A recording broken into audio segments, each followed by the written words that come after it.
पाकिस्तानी लड़कियां porn star क्यों बन रही हैं? पाकिस्तान की पहली पॉर्न स्टार ने फहश इंडस्ट्री के भयानक राज बेनकाब कर दिए। अस्सलाम वालेकुम दोस्तों, क्या आपने कभी सोचा है कि पाकिस्तान जैसा मुल्क जो अपनी मजहबी और सकाफती रिवायात के लिए जाना जाता है, वहाँ की लड़कियाँ फहश इंडस्ट्री में क्यों जा रही हैं और क्यों दुनिया की मशहूर पॉर्न अदाकाराएँ बन रही हैं? क्या यह सिर्फ माली मुश्किलात का नतीजा है या फिर इसके पीछे कोई और गहरी साजिश कार फरमा है? आज की इस कीमती वीडियो में हम आपको पाकिस्तानी पॉर्न अदाकाराओं की वो कहानी सुनाएंगे जिन्हें सुनकर आपकी रूह तक कांप उठेगी। फहश इंडस्ट्री से जुड़े शर्मनाक राजों को जानने के लिए वीडियो को आखिर तक ज़रूर देखिएगा। वीडियो को लाइक और चैनल को सब्सक्राइब करना हरगिज़ न भूलें। तो आइए चलकर मौजू का बाकायदा आगाज़ करते हैं। प्यारे दोस्तों, 21वीं सदी के आगाज़ में पाकिस्तान में इंटरनेट बहुत तेज़ी से फैला। ये एक ऐसा दौर था जब टेक्नोलॉजी आम लोगों की ज़िंदगी का हिस्सा बन रही थी और डिजिटल कनेक्टिविटी नौजवानों में बढ़ती जा रही थी।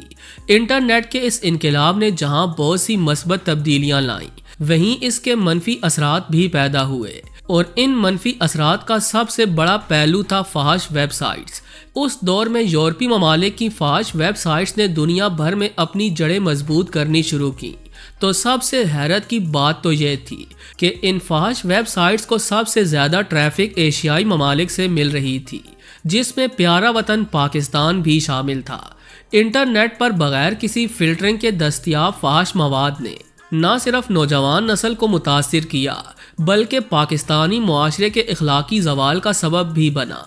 न्यूयॉर्क टाइम्स की एक हालिया रिपोर्ट के मुताबिक पाकिस्तान में खुफिया प्रोडक्शन हाउसेस भी वजूद रखते हैं जो फहश फिल्मों की प्रोडक्शन में मुलव्विस हैं। ये इदारे अपनी फिल्में यूरोपीय ममालिक में बेचकर लाखों डॉलर्स कमाते हैं और इस कारोबार की जड़ें बहुत पुरानी हैं, क्योंकि पाकिस्तान में पहली फहश फिल्म 1999 में बनाई गई और तब से ये अमल जारी है। प्यारे दोस्तों, पाकिस्तान जैसे मुल्क में जहां बेरोज़गारी एक बहुत बड़ा मसला है, कई लड़कियां अपने ख़ानदान की माली ज़रूरियात पूरी करने के लिए गैर रिवायती रास्ते इख्तियार करने पर मजबूर हो जाती हैं। इसकी एक मशहूर मिसाल नादिया अली है। इस लड़की का ताल्लुक पंजाब के शहर फैसलाबाद से है, जहां इसका ख़ानदान 25 साल से रिहाइश पजीर है और यह लड़की फहश इंडस्ट्री का शिकार होकर पाकिस्तान की पहली बाकायदा पॉर्न स्टार कहलाई। यही वजह है कि इस लड़की को पाकिस्तान की सनी लियोन भी कहा जाता है। नादिया अली की जानिब से दिए जाने वाले एक इंटरव्यू में उसका कहना था कि उसका ख़ानदान अब भी पाकिस्तान में आबाद है, जहां वो अपनी मर्जी के मुताबिक ऐशो इशरत वाली ज़िंदगी गुजार रहा है। जबकि ये हयात सोस अदाकारा मजीद कहती है कि इसने अपनी प्रोफेशनल ज़िंदगी का आगाज़ एक ब्यूटिशियन के तौर पर किया और बाद हजार रक्स शुरू कर दिया, और जब इसने देखा कि हिजाब पहनकर भी रक्स करने से गाहकों की एक बड़ी तादाद इसकी जानिब माइल हो रही है, तो इसे हिजाब पहनकर फहश फिल्में बनाने का शैतानी ख्याल आया। इस बेहयाई के सफ़र के आगाज़ के मुतल्लिक बात करते हुए नादिया का कहना था कि जब वो सैलून में काम करती तो माली परेशानी का शिकार थी। एक दिन उसकी एक सहेली उसे फहश रक्स करने के लिए अपने साथ ले गई और इसने 1 घंटे में ही $500 कमा लिए। नादिया का कहना था कि यह पहला दिन था जब मैंने इतनी बड़ी रकम पहली बार देखी थी, जबकि उसका मजीद कहना था कि इतनी ज़्यादा रकम कमाना उसके लिए ऐसा ही था जैसे इसका दरीना ख्वाब सच हो गया हो, और उसे उस पर फ़ख्र भी था। इसके बाद मैं पैसे की लालच में अंधी हो गई और मैं पैसे की खातिर सब कुछ करने को तैयार थी। फिर एक दिन मेरी मुलाकात एक ऐसे शख्स से हुई जो फहश फिल्मों का डायरेक्टर था, जिसने मुझे फहश फिल्मों में काम करने के लिए हज़ारों डॉलर्स की ऑफ़र की, जो मैंने फ़ौरन ही कबूल कर ली। फिर इसके बाद जब मैंने फहश फिल्मों की दुनिया में कदम रखा तो मुझे यूं लगा कि जैसे ज़िंदगी का मकसद मिल गया हो, और फिर मैंने पलट कर कभी नहीं देखा। प्यारे दोस्तों, नादिया ने अपने वालिदैन के मुतल्लिक बात करते हुए बताया कि किसी भी आम वालिदैन की तरह मेरे वालिदैन भी नहीं चाहते थे कि उनकी बेटी फहश फिल्मों में काम करे, लेकिन वो अच्छी तरह समझते हैं कि ये मैं क्यों कर रही हूँ। मेरा इनके साथ बहुत अच्छा ताल्लुक है और मैं इन्हें हर बात खुलकर बता देती हूँ।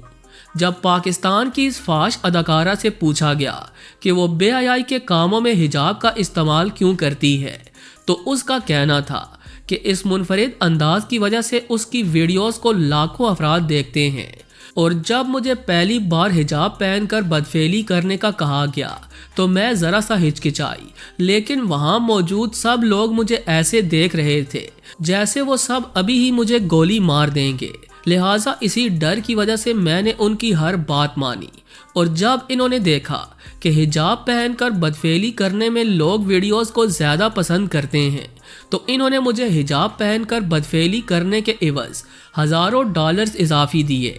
وہ کہتی ہے کہ یہ حجاب ہی ہے جس کی وجہ سے میں نے لاکھوں روپے کمائے، لہٰذا اب حجاب میری پہچان بن چکا ہے جسے میں کبھی نہیں چھوڑوں گی۔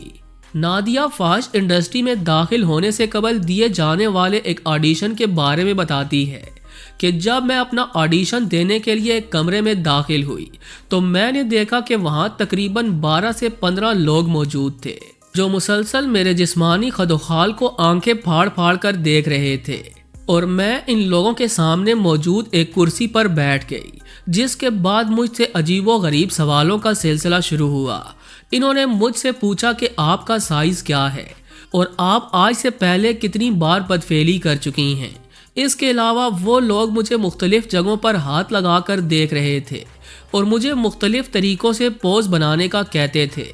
چونکہ مجھے صرف پیسے سے غرض تھی اس لیے میں خوشی خوشی ان کی ہر بات مانتی رہی۔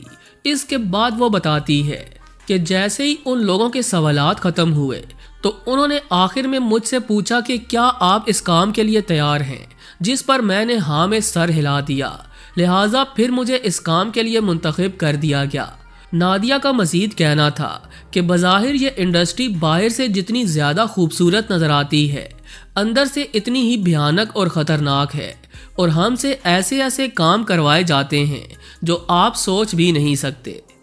پیارے دوستو، یہ صرف نادیہ کی کہانی نہیں بلکہ اس جیسی کئی پاکستانی لڑکیاں گلیمرس، اچھی زندگی اور شہرت کے جھوٹے خوابوں کے پیچھے فاش انڈسٹری کی اندھیری دنیا میں قدم رکھتی ہیں۔